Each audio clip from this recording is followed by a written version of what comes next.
Hey guys, this is Nick with PhoneArena, and it's been 11 days since I exchanged my Samsung Galaxy S5 smartphone for this basic phone.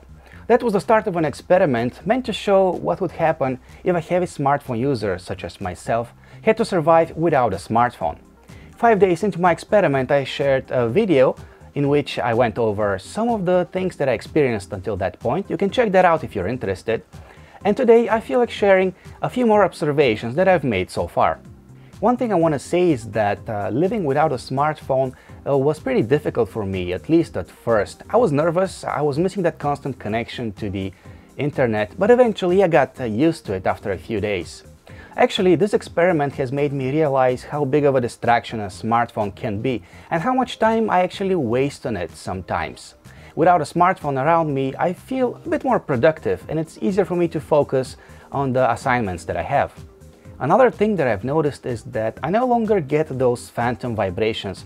For those not familiar with the phenomenon, this is when you can feel your phone vibrating in your pocket when actually it is not, when your mind is playing tricks on you.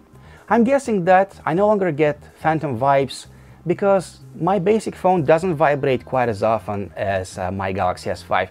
It can only get texts and phone calls. It cannot get any instant messages or emails, which my S5 receives all the time. Therefore, my brain is not under that constant anticipation of a new text, a new instant message or a new email arriving.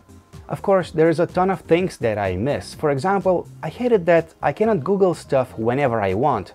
I also miss the gentle alarm clock tones of the Galaxy S5, and I miss the keyboard as well.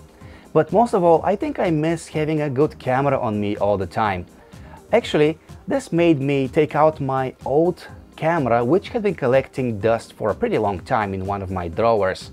It just wasn't the same as using a smartphone. My old camera was slower and its photos weren't quite as good as those from the Galaxy S5.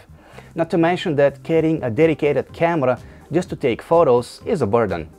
So that's all for now, guys. Thank you for the comments, for following the progress on our experiment. I should be getting my Galaxy S5 in a few days, and I must say that I'm looking forward to that.